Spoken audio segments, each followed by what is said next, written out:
mes amis, j'espère que vous allez bien. Je voulais vous faire une petite vidéo parce que je suis de passage sur Nice et ces derniers temps c'est rare, je fuis la ville de Nice de plus en plus, alors surtout l'été de toute façon, hein, être un petit peu dans le béton, à la chaleur, etc. avec tout plein de touristes et blablabla. Et puis il y a aussi des raisons personnelles qui font que j'ai pas forcément envie d'être sur Nice en ce moment. Donc je suis globalement pas mal dans le Var et j'essaye de fuir Nice le plus possible. Mais comme je suis de passage, j'ai envie de vous faire un petit coucou, de vous donner les dernières news. Et puis, même si on n'a pas de fou non plus, mais histoire de faire une petite vidéo, quoi. D'ailleurs, je passe le message, j'aimerais m'installer dans le Var, j'aimerais changer, j'aimerais déménager dès que je peux pour changer de région. Donc si jamais vous connaissez des propriétaires qui connaissent des propriétaires, qui connaissent des gens qui eux-mêmes connaissent des propriétaires, qui louent des appartements dans le Var, près de Toulon, avec un accès direct à Toulon par une gare ou quoi, bon bref, je vais pas non plus vous dire les lieux exacts où je cherche, mais en tout cas si vous connaissez des bons plans au niveau des appartements, alors que ce soit seul, avec un petit extérieur, un petit studio, un F1, ou même un petit peu plus grand dans le cas d'une colocation, eh bien écoutez, faites-moi signe parce qu'effectivement je vais chercher dans le coin, donc aux environs un petit peu de Toulon. Voilà, j'ai plus envie de migrer par là-bas et de quitter la belle ville de Nice, parce qu'elle est belle même si elle a un maire. C'est une très jolie ville, mais je crois que j'ai fait un petit peu le tour. Et puis il y a eu pas mal de changements quand même ces derniers temps, et j'ai l'impression que tout ce qui se joue à l'intérieur de moi, eh bien c'est aussi ce qui me pousse à bouger et à recommencer ailleurs et à partir pour de nouvelles aventures, et puis aussi à m'éloigner de la ville, parce que je sais pas trop ce qui va se passer dans les semaines à venir. J'avoue que le monde devient complètement ouf. Quand je me reconnecte à ça, et d'ailleurs je vous partage, hein, dès que je me reconnecte un petit peu à l'actualité, parce que j'ai quand même envie de savoir ce qui se passe, je vous partage tout sur Instagram. Donc pour ceux qui ne me suivent pas sur Instagram, c'est create.your.paradise. Voilà, sur Insta, c'est dans les stories où je partage ce que je vois et ce que je trouve aberrant. Et je me dis, si ça peut encore planter des graines, ouvrir les yeux ou planter des graines à certaines personnes. Après, je sais que la plupart des personnes qui me suivent sont au courant de toutes ces choses-là, mais si ces personnes partagent, elles, à leur tour, et que ça peut un petit peu faire tilt dans la tête à certaines personnes qui ne voient encore pas ce qui se passe, parce que en ce moment, je côtoie pas mal de monde et je m'aperçois qu'il y a encore énormément de gens qui ne voient pas ce qui se passe, et en même temps, parfois ça peut énerver, ça peut agacer, et moi je m'en agace de temps en temps en disant mais c'est pas possible, comment on peut pas voir encore cette mascarade qui est juste énorme, comme nous sortir tous les jours un variant sur l'alphabet grec là, mais oh, c'est n'importe quoi. Mais bref, et je me dis bah en même temps voilà, c'est ce qu'ils essayent de faire en ce moment, c'est de nous diviser entre non et en même temps essayons de ne pas nous énerver trop contre ces personnes là, même si parfois ça peut énerver tellement pour nous, c'est gros, mais effectivement, quand je vois en fait dans mon entourage, il y a certaines personnes, et ben voilà, qui vont bosser, qui se lèvent super tôt, qui vont regarder 10 minutes de BFM TV où ça martèle la tête, qu'il faut absolument aller faire qu'il y a des nouveaux variants qui vont tous nous faire mourir de fou, alors qu'il se passe rien dans l'espace, enfin, qu'il se passe rien, je veux dire dans l'espace, mais pas du tout, dans l'espace, j'espère qu'il se passe des choses, parce que venez vite nous sauver. Non, alors je rigole, personne ne nous sauve, on se sauve soi-même, nous sommes le changement que nous voulons. Je parle trop vite, j'en peux plus. Donc, tout ça pour en revenir à ce que je vais dire, voilà, ces personnes-là qui sont effectivement à fond dans le système, dans le métro boulot dodo, entre guillemets, car le métro n'est pas partout, bien entendu, où on va se bouffer 15 minutes de BFM TV le matin, on s'est mis cette bonne dose de peur, de tous ces mensonges, etc. On part au boulot où on nous dit c'est obligé que tu te fasses pchit pchit, sinon tu perds ton job, parce que là on va tous mourir de la grippe plus. Et qui reviennent et qui le soir se matent une petite série Netflix. D'ailleurs mon amie Adèle, j'ai regardé, j'ai adoré, la fin est incroyable, j'ai adoré, je vous le conseille si vous ne l'avez pas vu. Donc voilà, qui vont se coucher, qui le week-end ont plein d'activités, font ceci, cela, et puis qui se rematent un petit BFM TV le lundi matin. Bon bah forcément ces gens-là, ils vont pas aller chercher plus loin, etc. parce qu'ils n'ont pas de temps, parce qu'ils ont d'autres priorités, et en même temps la société sert aussi un petit peu à ça, à être occupé, à ne pas s'occuper de soi, ne pas avoir le temps de regarder en soi, faire des pauses comme certains se permettent de le faire malgré tous les risques qu'il peut y avoir, la perte de sécurité, la perte de confort, enfin tout est fait en ce sens pour que l'humain ne soit pas amené à réfléchir, à se poser des questions. On les gaffe comme des oies, tiens prends l'info et fais ce qu'on dit, de toute façon tu n'as pas le temps de réfléchir à autre chose. Donc voilà, donc tout ça pour dire que parfois je m'agace en me disant mais c'est pas possible, bordel, ouvrez les yeux, il y a des trucs qui se passent de fou, et en même temps je relativise en me disant on va pas se monter non plus les uns contre les autres à s'énerver contre le camp. Alors c'est pas adverse, c'est pas le camp adverse, on n'est pas... C'est justement ce qu'ils essayent de faire, ne tombons pas là-dedans, et d'ailleurs moi j'ai plein de personnes autour de moi qui sont tchac. Bon voilà, ça se passe très bien parce que je pense que... Parce que voilà, il n'y en a pas un qui juge l'autre, ou en tout cas qui blâme l'autre pour ses choix. Donc essayons quand même de comprendre que tout le monde ne fonctionne pas de la même façon. Essayez aussi, et puis n'a pas forcément le temps d'aller chercher ces infos-là, n'est pas forcément intéressé, etc. etc. Parce que là, j'avoue, avec ce qu'ils essayent de faire, donc je poste... je sais plus, j'ai posté plein de trucs là sur mes stories Insta. Ils sont en train de nous monter, en train de dire qu'il faut plus côtoyer ceux qui se font pas tchic. Alors j'ai vu des infos, je sais pas si c'est vrai, ça n'a pas forcément été vérifié, qu'à partir de septembre il y aurait genre un nouveau confinement, mais uniquement pour les tchic, les non tchic. Voilà, on commence à obliger dans plein de milieux, parce que là je connais aussi des personnes qui ont été se faire cette petite injection parce que c'était obligé, presque obligé. Je pense pas que ça le soit encore dans le travail, mais en tout cas si tu l'es pas, bah t'es regardé de travers. Donc il y a de plus en plus de personnes aussi qui se demandent si elles doivent quitter leur job, si elles doivent se reconvertir. D'ailleurs ça peut être justement une occasion pour se reconvertir et pour aller vers vraiment le chemin de notre âme. Et j'en profite à ce propos pour vous dire que l'astrologie est un outil merveilleux pour se connaître. Je fais une petite parenthèse quand même, parce que moi ça fait 4-5 ans que je bosse sur moi, qu'en tout cas j'apprends à me connaître, parce qu'on ne se connaît pas forcément. Encore une fois, la façon dont est organisé notre système ne nous permet pas, ne nous laisse pas forcément le temps de nous connaître entre le métro, boulot, dodo. Quand on n'est pas sorti de ça, bah, effectivement on n'a pas forcément le temps de se rencontrer. Et moi ça fait 4-5 ans que voilà, je commence vraiment à me connaître, mes besoins, ce qui me rend bien, ce qui me rend pas bien, etc. etc.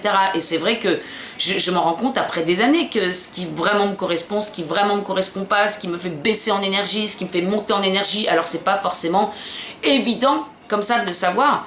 Et l'astrologie, ça peut vraiment vous permettre d'avoir votre feuille de route en fait pour comprendre quels peuvent être vos besoins, qu'est-ce qui peut vous rendre... qu'est-ce qui peut vous apporter du sens, qu'est-ce qui peut vous rendre heureux, qu'est-ce qui peut vous bloquer, qu'est-ce qui peut vous animer, etc. Et je pense que c'est une voie assez rapide pour essayer en tout cas de se connaître et voilà, de se diriger un petit peu plus rapidement que moi par exemple j'ai pu le faire. Alors je pense que ce qui s'est passé toutes ces 4-5 dernières années, tout ce que j'ai pu étudier, etc. m'ont amené vers ce chemin-là, et rien n'est perdu. Mais ce que je veux dire en tout cas, c'est que l'astrologie, c'est vrai que j'aurais peut-être eu ce plan de route il y a quelques années. Bah non en fait, parce que j'aurais pas étudié tout ce que j'ai étudié et expérimenté avant, et du coup j'aurais peut-être pas eu le background nécessaire pour faire justement l'astrologie et guider de cette façon-là. Mais voilà, tout le monde n'est pas amené à faire non plus de l'astrologie, donc je pense que mon chemin était de cette façon-là. Mais c'est vrai que c'est un très très bon outil pour voir où sont nos compétences, nos dons, les choses qu'on a à travailler, et voilà, ça peut nous permettre un petit peu d'aller plus vite à la rencontre de soi pour savoir où est-ce qu'on peut se diriger, parce que je sais qu'en ce moment il y a énormément de gens qui sont en train de se dire mais moi j'ai pas envie de subir ce système là, donc j'ai envie de me reconvertir, j'ai envie de faire autre chose, mais je ne sais pas où aller. Donc moi je propose des petites prestations, là je parle pas des thèmes, j'en ai pas mal en cours, mais je vais réouvrir, non quoi qu'il y a encore quelques petites je crois qu'on peut encore commander, mais dans tous les cas il y a quand même une grosse attente pour les thèmes astro, mais en tout cas il y a des petites guidances que je fais aussi sur astro domaine de vie, donc je fais une petite guidance par rapport à ça avec les cartes, mais aussi j'étudie le thème astro, alors de manière enfin voilà, concentrée sur le domaine, justement sur ce qu'on peut être amené à faire, ou vers quelle voie on peut se diriger. Si ça peut aider, voilà, je propose ces prestations-là. Bref, revenons à ce qui se passe donc en ce moment. Pareil, j'ai posté hier une story, parce que ça, je trouve ça ouf. Quand les gens voient ça, je me dis, là, t'es obligé de te poser des questions, parce que ce sont des faits, c'est même pas genre juste des complots, enfin... où on pourrait se dire, tiens, il se passe ceci, cela. Non, non, là, c'est vraiment des faits. C'est à Haïti... c'est Artisan de Lumière sur Instagram qui partage ça. Elle partage énormément de choses, donc allez la suivre si vous ne connaissez pas. Et elle disait sur un article, bravo, parce qu'à Haïti, personne n'a été injecté dans la population. Et il y a une nana qui lui envoie un message pour dire bah, le président de Haïti a été tué ce matin. Et ça a été effectivement confirmé.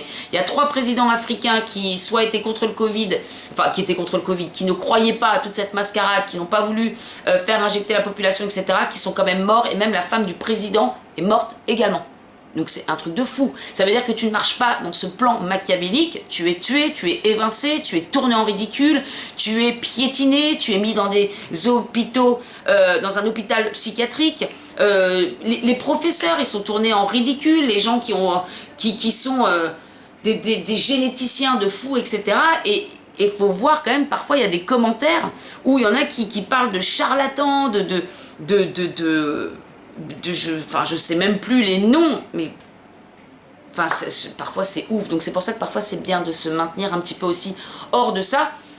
La plupart du temps, j'essaye de me concentrer sur ce que j'aime faire et sur moi, tout simplement, à évoluer dans ce que j'ai envie à évoluer personnellement dans ce que j'ai envie de faire, quoi. Mais parfois, quand je reviens à l'actualité, et j'y reviens parce que c'est quand même ce qui se passe et que j'ai aussi envie de partager sur ces choses-là, mais j'avoue que parfois, je vois des commentaires où je sens ma vibration qui est en train de baisser parce que justement, je suis en train de monter dans les tours, parce que je vois des commentaires parfois de personnes qui se moquent tellement, des personnes qui cherchent et qui réfléchissent, pour le coup. Il y a un mec qui a sorti... une vidéo justement sur les complotistes, genre c'est des cons. Alors j'ai pas écouté la vidéo parce que je savais que ça allait m'énerver, donc, et puis j'ai vu déjà quelques commentaires. Je me suis dit c'est pas la peine que je regarde cette vidéo où ceux qui réfléchissent, j'ai envie de dire, vont être encore une fois tournés en ridicule. Et il y avait quoi d'autre aussi? Oui, parce que je pense à plein de trucs que j'ai vu ces derniers temps. Je pense que vous avez vu passer aussi ce mec là, comment il s'appelle là?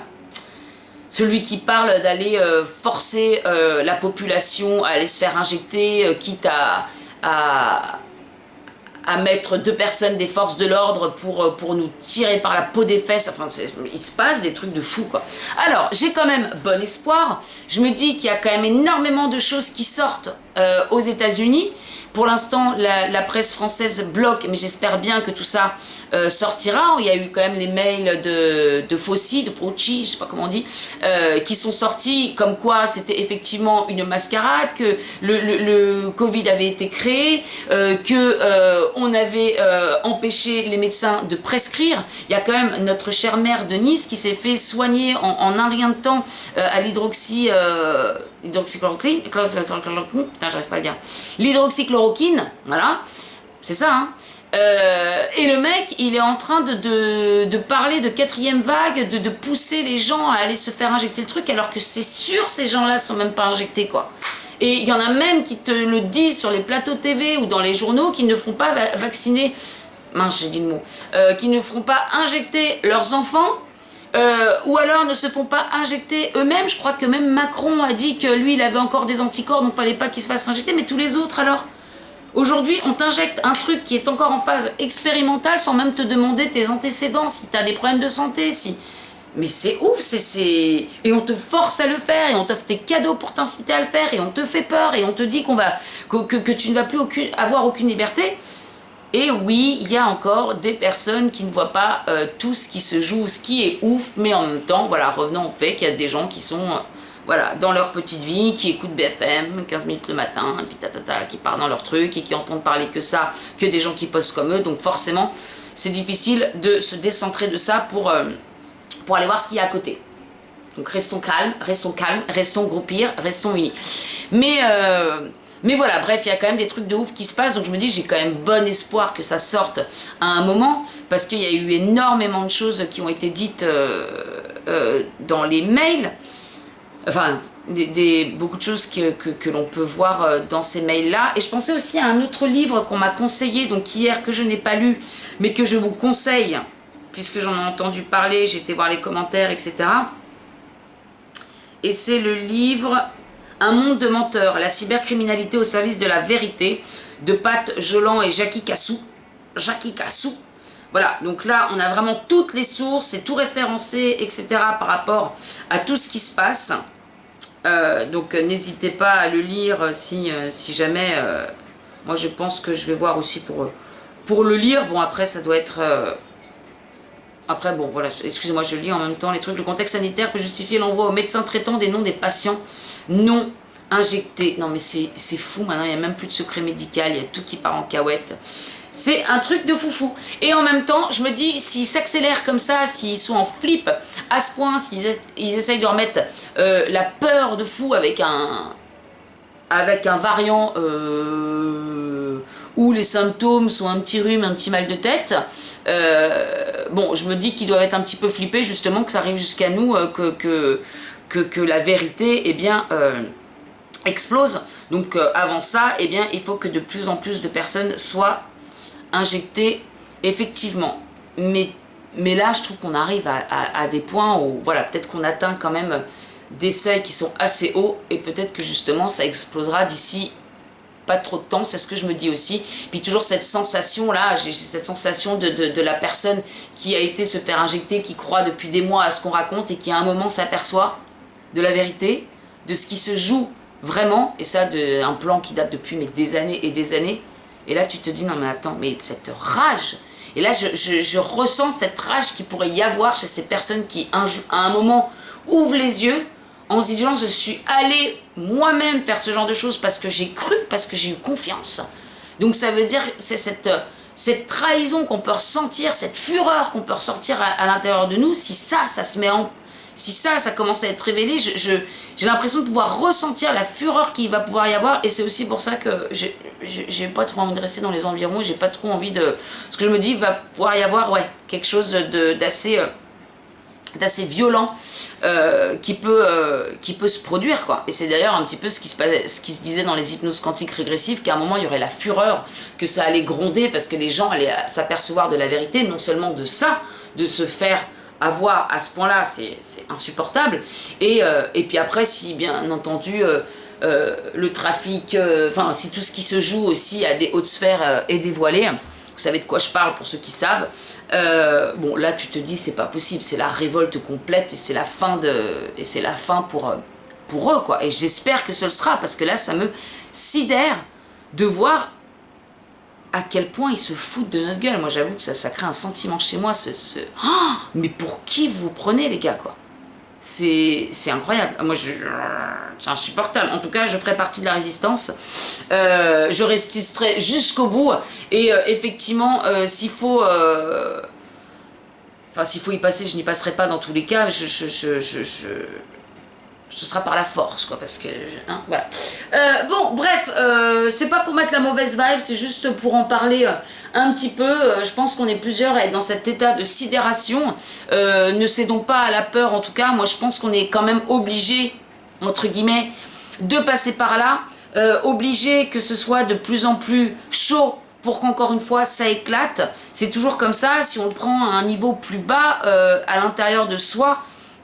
Là, je vois les crises que j'ai passées un peu ces derniers temps, où j'étais vraiment, où je suis descendue dans une souffrance qui était assez hard. Bah, c'est aussi ça qui m'a poussée, qui m'a foutu un coup de pied au cul pour que j'aille de nouveau, pour que je mette de nouveau des actions en place, pour que je fasse des choix, pour que j'aille de nouveau de l'avant, pour que je change des choses. Mais c'est vrai que parfois on a besoin de cette souffrance, de choses assez dures à vivre pour que les choses changent, pour que les choses bouge. On est dans un système qui ne tourne pas rond, qui bousille la terre, qui bousille les humains, qui bousille tout à tous les niveaux. Il faut qu'à un moment ça aille de plus en plus loin et que ça fasse effectivement peut-être des dégâts pour aller vers cette nouvelle terre, pour aller vers quelque chose de plus sain, de plus équilibré, comme à un niveau personnel en fait. Donc effectivement, parfois on vit des souffrances, mais je le dis toujours, quand je passe des phases qui sont difficiles, et franchement les phases de ces derniers temps ont été incroyablement difficiles, aujourd'hui encore une fois, je remercie ces phases-là, parce que c'est ce qui encore une fois, m'a permis ça ne m'a pas laissé le choix que de bouger. C'est soit tu dépéris, soit soit quoi, soit tu restes dans une souffrance extrême, ou soit tu changes les choses, tu évolues, tu continues ton chemin pour t'apercevoir qu'en fait, eh ben, voilà, il y a autre chose ailleurs et qu'il faut passer à d'autres leçons. Moi, c'est comme ça aussi que je le prends, parce que ça sert l'évolution et que finalement, bah, ça apporte à plus long terme du positif. Alors peut-être qu'on ne le voit pas sur le coup, on se dit putain, quelle période de merde. Bah ouais, mais attends, tu vas voir, quand tu te retourneras une nouvelle fois, tu te diras ah la vache, c'est cette période qui m'a permis d'arriver à ça, de faire telle rencontre, d'avoir telle opportunité, de pouvoir faire ceci, cela, de me rendre compte que je ne veux plus de ça ou que je veux de ça. Voilà, je me dis que tout sert toujours. Et notamment à une échelle plus grande, c'est ce qui se passe aussi aujourd'hui. Il faut voir la Terre aussi comme un organisme vivant, nous sommes ces cellules. Et bien aujourd'hui, elle est en train de faire un éveil spirituel ou une nuit noire de l'âme, on pourrait dire ça, voilà, sa nuit noire de l'âme. Donc il y a des choses qui se passent et qui sont un peu, beaucoup hard, mais encore une fois pour du meilleur. Alors après, vu que l'échelle est plus grande, ça se trouve le meilleur sera dans 500 ans, mais on y aura participé. Et donc c'est quand même le côté positif. Voilà. Non, je plaisante, j'espère que ce sera beaucoup plus tôt. Et puis encore une fois, je vais finir là-dessus. Avant de s'incarner, apparemment, je m'en souviens plus, mais on se bousculait au portillon pour pouvoir participer à cette période de fou. Parce que ça reste une période de fou. On est en train de vivre une période de fou, j'ai déjà dit. Et on est là aussi pour y contribuer. Et c'est un truc qui dit, si on s'est incarné à cette période-là, ce n'est pas... C'est quoi? Je me rappelle plus. C'est en tout cas pour contribuer à construire ce nouveau monde. Donc, sachant que le changement commence par soi, concentrons-nous un maximum sur soi, sur notre bien-être. Il faut le prendre aussi comme nous sommes des petites cellules de la Terre, hein, comme nos petites cellules à l'intérieur. Et ben nous sommes les cellules de la Terre, et plus elles sont en bonne santé, plus elles sont en haute vibration, plus elles sont joyeuses, voilà, et plus mieux la Terre se porte. Je l'ai bien dit ou pas? J'avais fait une vidéo sur le sujet, sur ça justement, sur le fait de voir la Terre comme un organisme vivant, ce qui est d'ailleurs le cas, et que nous étions ces petites cellules. Donc on peut être effectivement aussi le cancer de la Terre, l'humain peut apporter ces maladies-là à la Terre. Mais voilà, donc prenons soin de nous-mêmes, de la petite cellule que nous sommes, pour pouvoir être le changement que l'on va voir dans ce monde, puisque encore une fois ça commence toujours par soi. Bon, j'ai l'impression de me répéter depuis 3 heures, donc je vais arrêter ma vidéo là. Voilà, moi je vais continuer mon petit cheminement. Il y a plein de choses qui se passent intérieurement, et d'ailleurs c'était également inscrit dans mes transits astrologiques. J'en parlerai sur ma chaîne Astro, que je reprendrai un petit peu plus à la rentrée. Pour l'instant, je suis dans plein de thèmes, et puis en même temps, pas forcément sur Nice, comme je disais. Il y a plein de choses qui se jouent à l'intérieur. Je ne sais pas du tout où je vais, comment j'y vais, ce qui va se passer. Je ne sais pas. Voilà, je vis l'instant présent. Je vois un petit peu... je sais pas, en fait. Je sais qu'il y a des choses qui changent intérieurement et que ça se reflètera forcément sur l'extérieur, parce que c'est toujours comme ça que ça se passe, et on verra où ça me mène. En tout cas, ce qui est sûr, c'est qu'il y a des changements qui se créent en ce moment à tous les niveaux, et puis on verra où ça nous mène, hein. Voilà, je vais terminer là-dessus. En plus j'ai commencé à voir oui, donc voilà, donc il est temps de terminer cette vidéo. Je vous fais des très gros bisous, je vous souhaite de très bonnes vacances, et je vous dis à très bientôt sur Create Your Paradise. Ah oui, et puis n'oubliez pas, je vais sûrement, faut que je le fasse quand même, avant de le prévenir, il faut que je le fasse, poster le petit bêtisier de la coloc que j'ai fait avec ma pote Lorelai. Et rien que de repenser à cette vidéo, on a tellement rigolé, donc j'ai envie de vous poster le bêtisier parce que c'est rigolo. N'hésitez pas à trouver des gens avec qui vous pouvez rire, parce que qu'est-ce que ça fait du bien de rire. Je pourrais passer ma journée à rire, ou peut-être pas, parce que parfois ça fait mal à la gorge, aux abdos, tout ça. Parfois on ne peut plus, mais qu'est-ce que ça fait du bien de rire. Donc essayez vraiment le plus possible d'aller vers la joie pour voilà, pour donner des good vibes à la Terre. Je vous fais des très gros bisous, je vous dis à très bientôt et bonnes vacances. Ciao ciao.